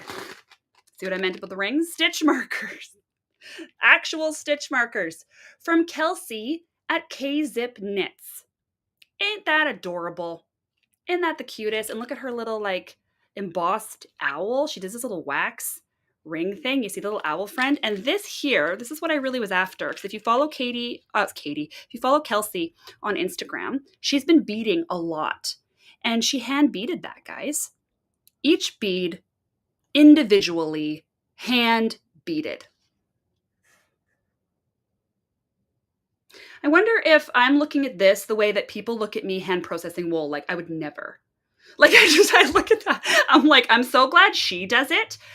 And the colors she chose are so pretty. There's like a matte green, like a champagne, and these like iridescent green beads. If you can see, it's really pretty. Just gorgeous, but holy crap. One bead at a time? No, thank you. I'm not doing that. I'm so glad Kelsey does, though, because now we get it in our set. Okay. And then she added these are natural stones. Now, I don't know the names of all of these types of stones, but they're real stones. Kelsey does, because that's Kelsey. If you want to know exactly what that pink stone is or this blue one, you can DM Kelsey. Her info's right here on the screen. She'll tell you, because Kelsey knows. So I love this. I thought this was a super beautiful set. Very intentional, very handmade. We love the hand beaded vibe. We love Kelsey. Warmest heart, best hugs. So that's what we got from Kzip Knits. She's here in BC. By me-ish. Okay, there's that. Oh, someone just said they're going to be keeping the owl stamp. Can you? Will that pop? Oh, it will. I could pop that right off of there. Oh, that's fun. Okay, so that's one of the treasures that came in the Great Guts Adventure. Then this. So this little tiny envelope. And this one is done by Fenlea Paper Co. So I met Fenlea Paper Co. She was at the Manitoba Fibre Festival. And she was in the emerging makers section. So all these big festivals now are having, I really love this. They're having these emerging makers sections. So if you're like new to markets, you're new to your business, or you're just kind of like growing, they give this spot where they put people who are like emerging, you know? They're not like the big established big booth, blah, blah, blah, because they're like building and they're growing and they're, you know, anyway, I found her there. And as I was walking on by with my pal Beatrice, I saw these sets that she makes. So this one's called A Parliament of Owls. Seeing our theme. I'll tell you about how we got on this theme in a second too. It's all Batty Fibre's fault. Parliament of Owls. So basically, it's these tiny paper stickers. And she hand cuts these. These are all hand cut. What are you going to do with them? I'm not entirely sure. I thought they'd be really pretty if you're a book person to stick on the inside cover of a book or 12 books, because there's quite a lot of stickers here, as like a little Easter egg to yourself. Maybe pick your top 10 favorite, most important books, stick these in, because they're just made of paper. And I just think they're so beautiful. And she just hand cuts these, all these different owls. You imagine sitting out and hand cutting this fiddly stuff? Man, I love makers. I love makers. I love how we find that thing that's just not tedious to us. She hand cut like 45 of these sets. And oh, I just blew an owl away. Oh no. With my breathy laugh. I'll find him. Oh, he's right there. I see him. I'll get him after. So I thought these were precious. I do love me a miniature. I love me a mini, tiny anything.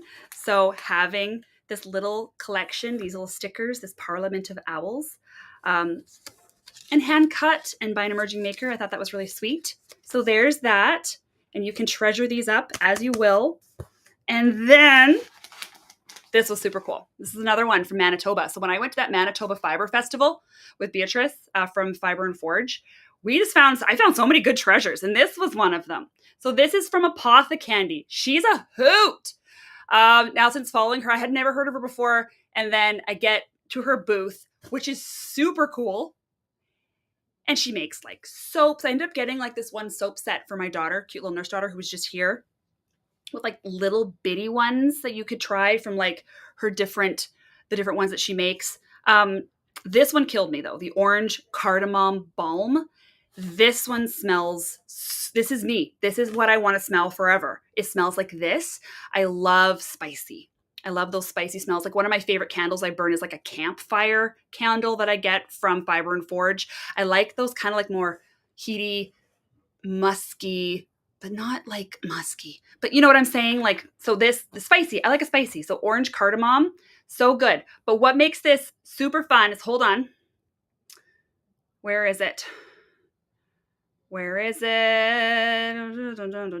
Citrus. Is it in this one? I thought it was in this one. I'm reading sweet almond oil, root powder, citrus, nutmeg. She's got like all this beautiful stuff in here. It's not in this. In her soaps and things, you'll find a lot of goat's milk because she has a flock of goats. So she's literally using the milk from her goats to like make stuff. It's so cool. I love that kind of thing.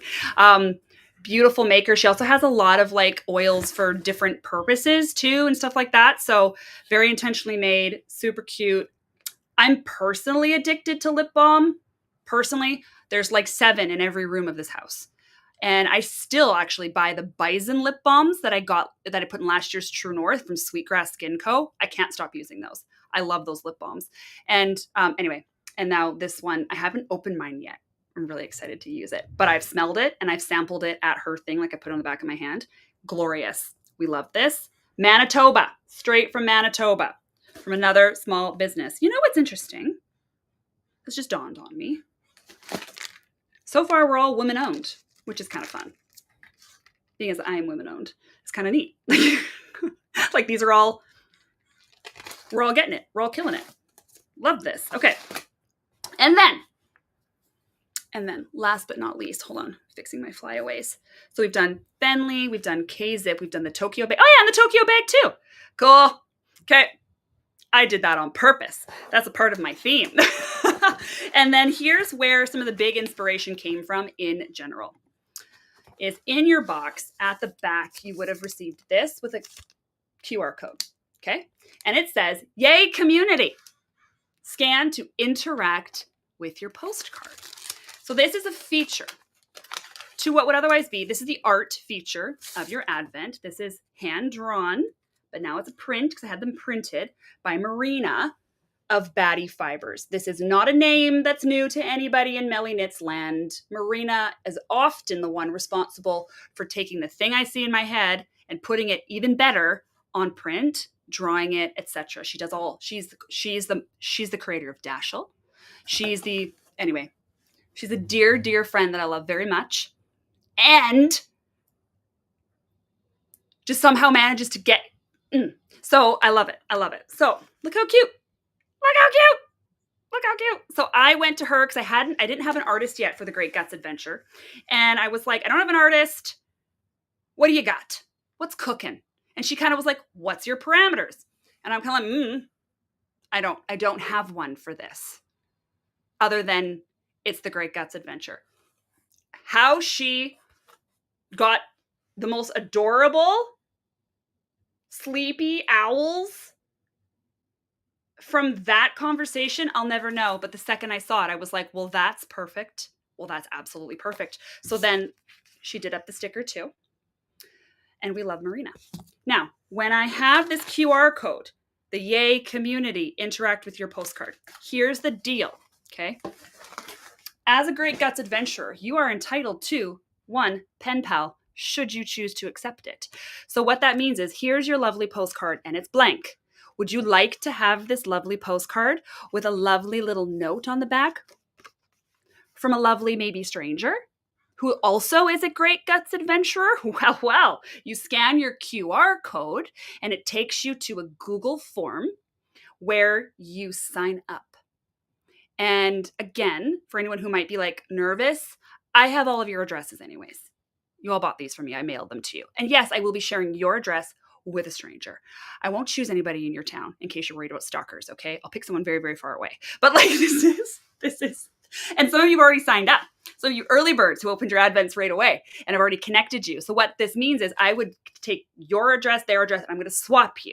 So this isn't going to be like where I take your address to here, then someone else's address to you, and someone else's address to here. I'm going to take two people and I'm going to crisscross them. You're not going to know who they are until I give you their address, but I'm not giving you Instagram handles or email addresses for them because we're going to try and stay away from digital. We're going to try and go paper and pen, old school snail mail. I love mail. So but obviously they can introduce themselves and you guys can connect that way later if you'd like to just have the easy, lazy talk that we do now with social media. You can, if you choose to interact with your postcard, receive a postcard back. So you'll still have your postcard from the Great Guts Adventure, but this time it'll have a beautiful note from a Fibre friend. I just think that's kind of fun. I think that's fun, and I think that's special. So that's what we have designed. If you just want to have your postcard for you, maybe you already got it pinned to a board somewhere, fair. You do not have to interact with your postcard. If you want to interact with your postcard, that would mean signing up on that Google form, which take you about a minute, and then I will connect you. I'll crisscross you with one other person. You'll have their address, they'll have yours, and then you would just fill out their address, write a little something, maybe draw a funny picture, whatever you want to do, add a stamp, and pop it in the mail. And then you'll get your postcard back to you, but this time it'll have a special note or a stupid note or a silly picture or whatever they want. I thought that was sort of sweet and precious. I also really like the community vibes. So to me, this was something that I thought was a fun feature of the Great Guts Adventure, was to be connected to another Great Guts adventurer. And there you go. Of the similar interests. So should you want to do that, you have the QR code. It's on your little thing. And we'll get you connected. Doing that is my gift of time for all of you who want to connect with other creatives and other makers. Okay, now let's open the day, shall we? We're at the end here, guys.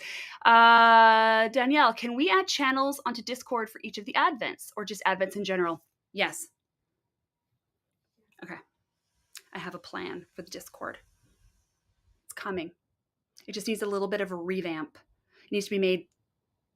I've been talking to someone who's going to help me with this because I don't speak Discord as far as ordering it goes. But I have plans. And I'll get on that like today. Tomorrow. Today. Maybe tomorrow? Whatever. The answer is yes. Danielle, the answer is yes. Okay, here we go. But also, like, if you got the Great Guts, you didn't. You don't get a pen pal. You switched. I know who you are. Okay, so here we go. Here we go. Day one. There it is. There's our cute little day one. We did have to knot. Did we knot these strings? Oh, no, we didn't knot these strings. We had to knot other strings. Undo your these might be knotted, some of them, whatever. There's your string. And then inside here is your wool. Okay. And if you reach down the back, so the tall side, that's where you're going to find your information sticker. You can stick this to your spin cards, should you want to. So you can have the info forever. Okay. Oh, squeaked in. I've already picked my guts fiber. Ooh. Okay. So here's what we got. Day one. Ooh. Looks like this with this little blobby here. There's your specialty. And here is the fiber. Now again, this is a tri-color fleece. Yours probably doesn't look just like this, but maybe. Here's what we got.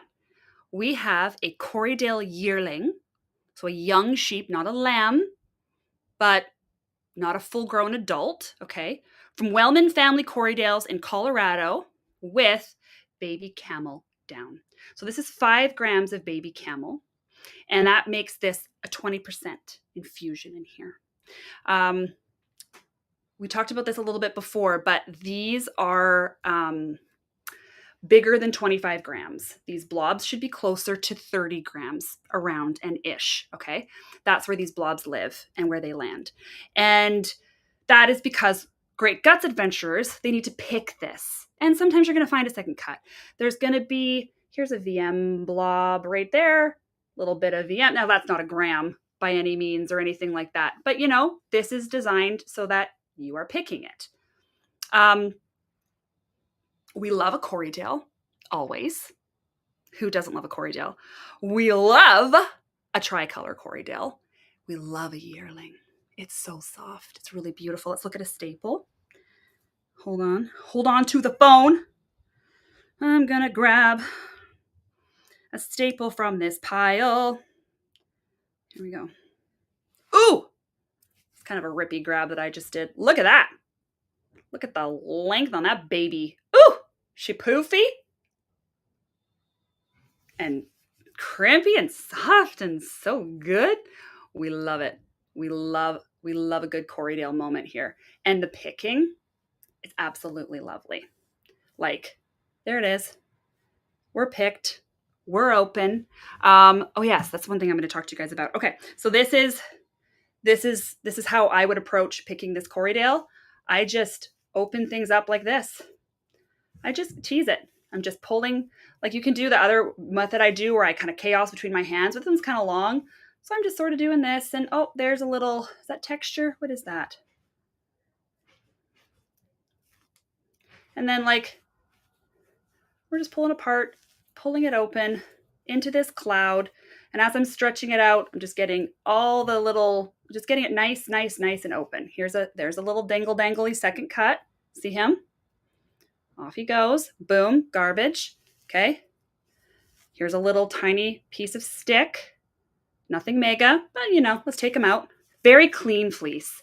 I loved how clean this fleece was. This is not going to make a mess out of your lap. So just there in that moment, that is as much as I pick my wool. Right there. You've just witnessed it. You've just witnessed how much I would pick wool. So obviously there's a bigger blob to do, but it should be the work of a moment. And then that cloud is what I take to my carder. And I start to always slowest on the first pass. And I would feed this little blob. And then I would take a little bit of this camel and I would spread it out. And I would feed the camel through, and then I'd feed more wool and feed more camel through. And I start blending right away. I have a video for this, by the way. It's a terrible shaky cam, bad lighting, night video. Doesn't that just make you want to run and watch it? But I wear the boob camera, and then I stand over here, and I'm actually showing you guys 3 passes on the carders. I did it last year for True North. Again, not a really great quality video. I have absolutely no desire to redo it. So that's how I card from the first pass. Take it off, draft it out, spread it again to the width of the tray, and feed it back through. And you do that until it's as blended as you want it to be. That's the approach. So this one, how do we join the Discord? Message me, Megan, and I will send you a link. Because I don't have it. I don't think I have it in my. You know, that's actually a flaw. I don't have it in my bio because it was kind of just made for Stash Dashers and I didn't intend to do anything else with it. So I don't know that I've ever really like promoted the like join the Discord, but I can. There's a link for it. So I can do that for sure. I can share the link. Where did I stick them? I know I grabbed, right here. Okay. So this here, Corriedale, and your low quality videos are lovely. Thank you. That's very kind of you to say. Okay, so here's the blob, wool with camel, and that's what it looks like, carded. Wool with camel. Okay, this is the same Corriedale. This is how mine turned out. Again, yours could be a little different because tri-color, did you get more or less of the dark, etc. But that's how mine came out. It is like the warmest of greys you've ever seen in your life. It's like super, super warm greige. Can you guys see? And I mean, ridiculous. It's just ridiculous. It's so good. So that's the warm greige that I got from blending this pile together. Yes, we love? Okay, now let's talk about something fun. We have already talked about off-character fleeces and how it doesn't make them bad that they don't, I'm going to say, meet the standard, which sounds bad, right? It sounds bad to say that a fleece doesn't meet the standard. But we love an off-character fleece. This fleece, this is a very interesting one to talk about because this babe has just the lightest bit of dandruff. Now, some makers are going to, dandruff, because, we're very trained by combed top preparations and everything else where they use carbonization to dissolve literally everything in the fleece. And then a lot of the times when we are experiencing hand-processed bats or fleeces, it's not something that we're seeing. It's definitely difficult to spot when the fleece is raw. And some people look at that dandruff factor like it is a flaw.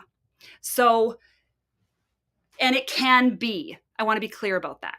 There can be a level of dandruff where you're like, even I'm like, ugh, that's a lot of dry skin off that sheep. But I would say, okay, so we're at like right now, 1,300 pounds scoured on the year. That's where we're at for Melly Knits. So let's say that's like 120 pounds a month on average. And at that 120, maybe there's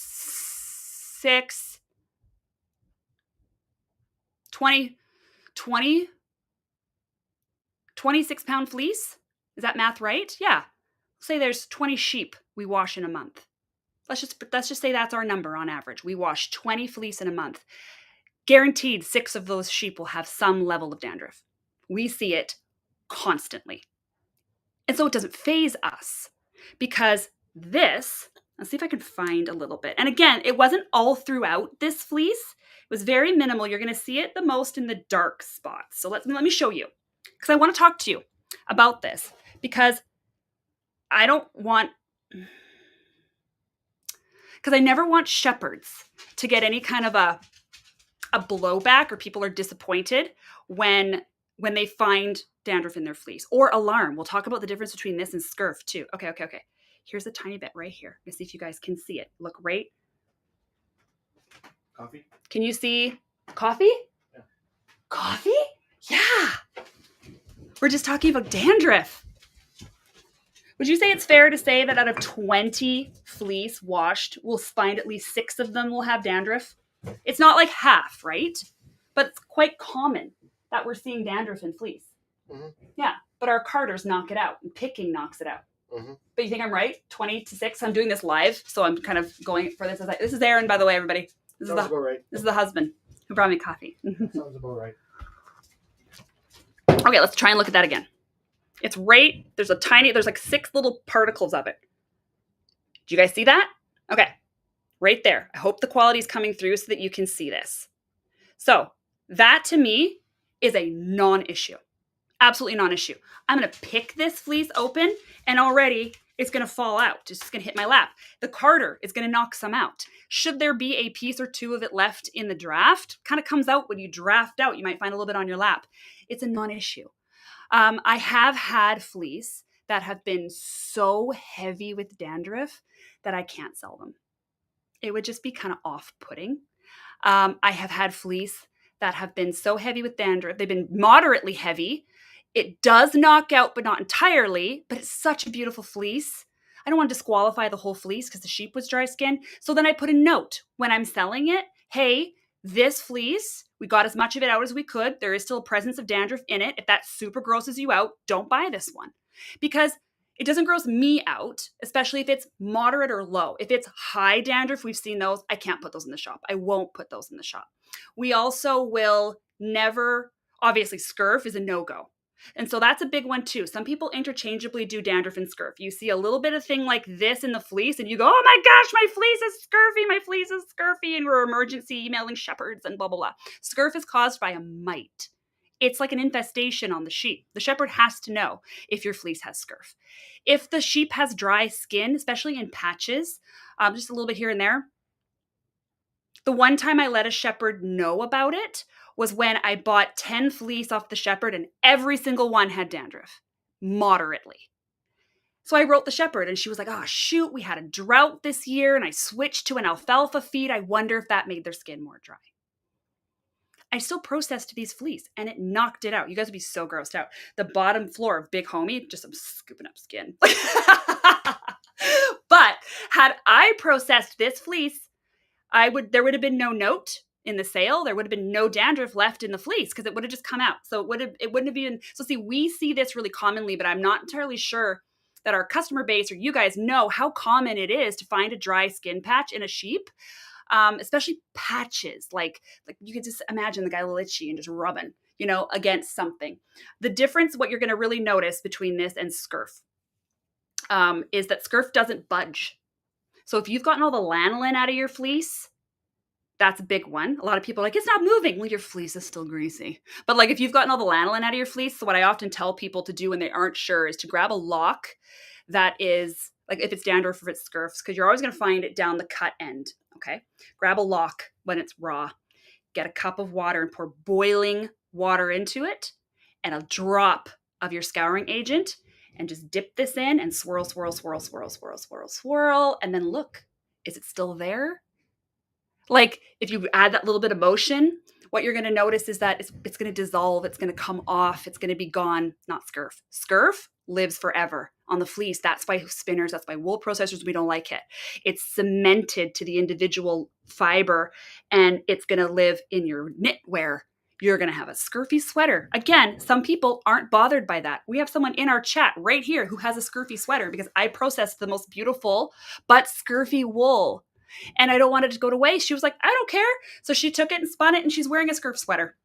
We love a good scurf sweater. So I wanted to mention this because if you're at a fiber festival, okay, and you're looking at raw wool, look down the cut end closely.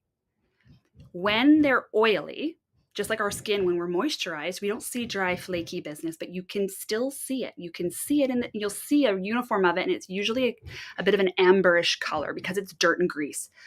When you put it in water, if there's a moderate amount, you won't see it if it's a light amount. It lights up in the tub.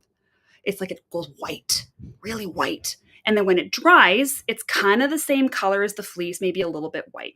And that's when you can get in here and go like this. And is it moving? It's moving. It's dandruff. We're going to go ahead and process it and card it. It's not very much.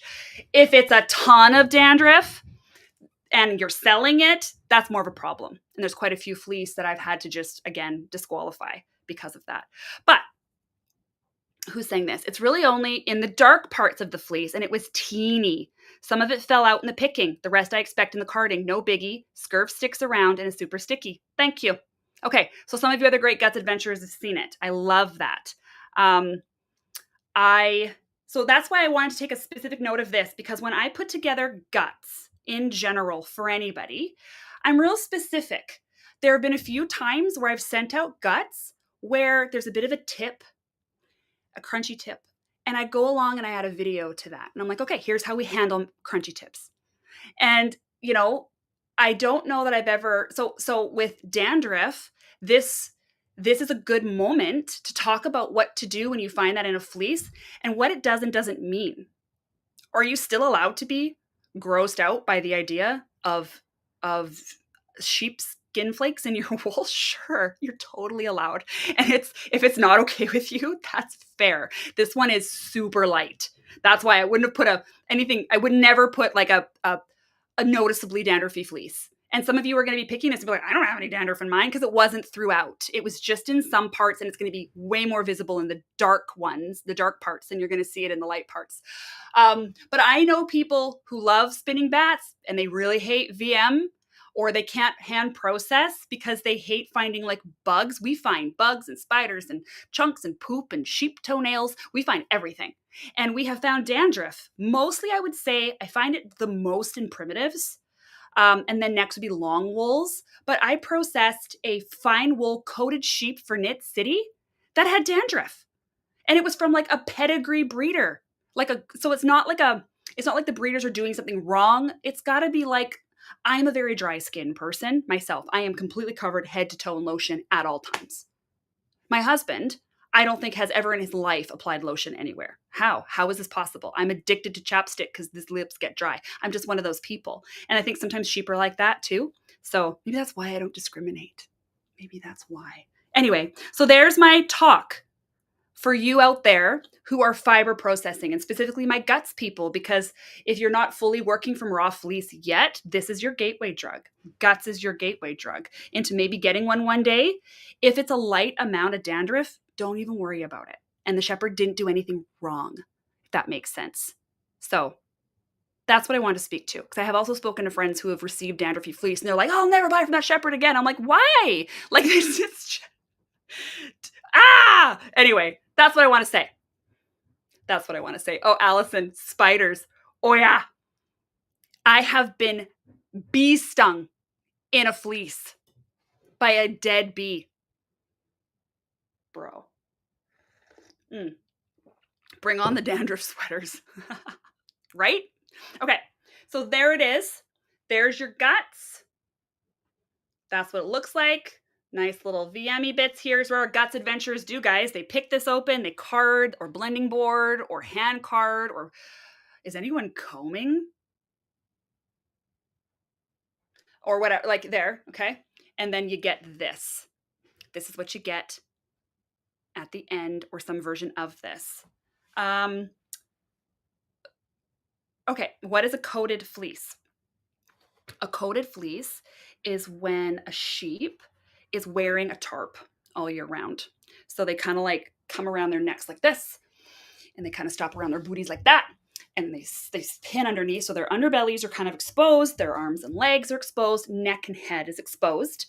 Everything else is coated, and or they'll call it blanketed. Those are two words that you can use interchangeably for what this is. And there are a lot of maintenance, because you start out with a little coat when they're a lamb, and then you go up into a bigger coat and a bigger coat and a bigger coat. And a lot of these sheep are having about 5 coat changes before you're getting the fleece off the sheep. The purpose of the coat is to keep the fleece very clean.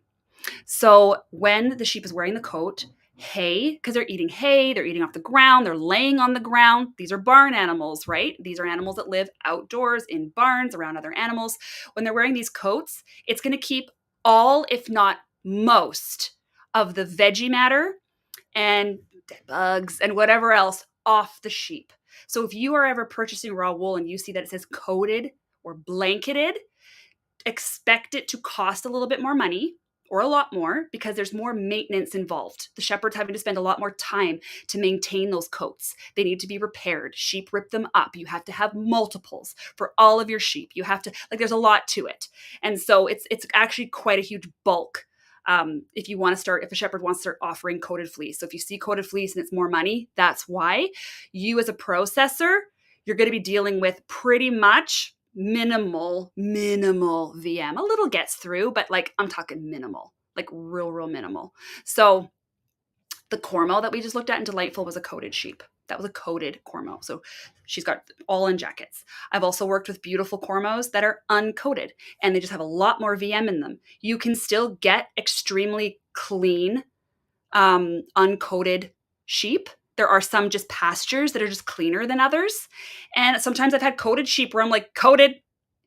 Really? I remember last year, Thursday friend was picking a sheep for me. Oh, almost said the name. Don't want to do that. That was coated. And she was like, coated in what? Grass? Like the thing was like loaded with grass. So it varies, but I would say 80, 90% of the time, they're going to be way cleaner than their uncoated counterparts. I found a sheep's scab in a raw fleece once. It was pretty weird, but cool. Was it attached to the bottom of the lock? Was it like a hard chunk attached to the lock? Is that what you mean by a sheep's scab? That's something that happens during shearing. They get nicked and their little skin stayed. Every time I see one of those in a fleece, I show Aaron. We're both just like, he's a shearer. My husband shears sheep. And you never want to cut a sheep. You don't. You know what I mean? But you have this 250-pound animal that doesn't want to be sheared. And so sometimes it happens. But if you get a real good nick, yeah, you take a chunk of skin. And sometimes I see it. I don't see it often. And I see it more from like Australia, New Zealand than I see it here, if that's interesting. If I'm going to find a big chunk of skin that's attached to the lock still, I'm finding it more so from the fleece I get from there than I get from here. Okay, so holy moly, we're 2 hours, guys. How are y'all doing? Are we having the most fun? Okay, we're done. We just did it. We have literally covered all 3 Advents. We've seen all the treasures. We talked about the origins of how I kind of got the idea for each one, what started it. And then, of course, I call it toilet thinking. I swirl the bowl, I swirl the bowl, I swirl the bowl, I swirl the bowl until all of a sudden one day I'm like, aha, and we flush. And the idea is born. My brain is a toilet. That's how I'm going to refer to it. So I swirl on certain ideas. And then all at once they get flushed. And okay. And now I'm fresh and clean and ready for a brand new idea. Do you know what I'm saying? This is what happens. I swirl and twirl. I could have gone with tornado. No, I need the flush. It is like a flush the second it all comes together. So never mind. I'm sticking to my toilet metaphor for my brain. So you guys now understand my swirl and my toilet. And all 3 Advents, we met some of the beautiful artists. We have more artists to meet in Delightful as we go along. So tomorrow we'll open day 2 of Dreamland. Spoiler, it's going to look a lot like day 1 because we're melting. I still want oohs and ahs, okay? That melt was hard to pull off. And then we're going to meet the next adventure in the Great Guts Adventure. Every single one is a specialty fiber and a new fleece. Ooh! And it was really fun to put that one together. So we'll see what we came up with for day 2, and we'll see day 2 of Delightful, which is where we take beautiful day 1 home on the hillside and we mix it with something and we get a new day. So there it is. There's all my words. Believe it or not, I could do this for another 2 hours. I absolutely love Alive. If you sit me, you're emulsifying a sauce. Totally. If you sit me in this room and you're not all here, you all appear to me just off screen talking, and you're not all here, I hate life. I respect the heck out of YouTubers who can sit in front of a camera and talk. I find that really difficult and awkward. But if you put me like this and you're all here, for marathon, let's just keep going. Let's keep talking. What do you guys want to know? Like, I could do this endlessly. And so I really appreciate you guys being here for the live as it helps me do it. I really appreciate all of you who have shown up for this sucker and your comments. And I can't wait to open the rest of these days with you guys and show you like my life's work for the last 8 weeks. I can't wait because I have the most fun making these Advents. And if you watch the welcome video, it's a lot of work, but it's such good work. It's such good work. And, no one here is suffering. We're just having a really lovely time putting these things together. And the reward of even this moment of getting to finally open them with you and talk to you about them is like peak. So thank you. Thank you for being here. Thank you for getting an Advent. Thank you for being here if you don't have an Advent. Love that. And we'll be back tomorrow at 9 a.m. with all the day 2s. It'll be a much shorter video unless you have exceeding amounts of questions, but similar vibes. We're going to really talk about what went into these days and went into the processing. So I think that's... Do I have anything else in my notes? Oh, look what I did. Because we profesh Lore Day 2 tomorrow, 9 a.m. Pacific Standard Time. For now, I'm going down to wrap up Shenanigans. Shenanigans was the Advent that we made after we made all the other Advents, okay? So we just finished carding it on Saturday. So the girls are here. We're going to wrap all the days like this. They're all going to get wrapped and put in their cute little boxes, and I should be shipping them imminently so that we're all ready for day 13, where all we do is open all 6 days of shenanigans. I think that's going to be really special, and I think they should all get there in time. Ooh. And the one person in this chat who still doesn't have their admin is probably like, they're going to get there. I'm so sorry that they stole it from you. We're going to get it. We're going to get it. We're going to get it. Okay. I'm going. Much love to you all. And I will see you tomorrow. Okay, bye.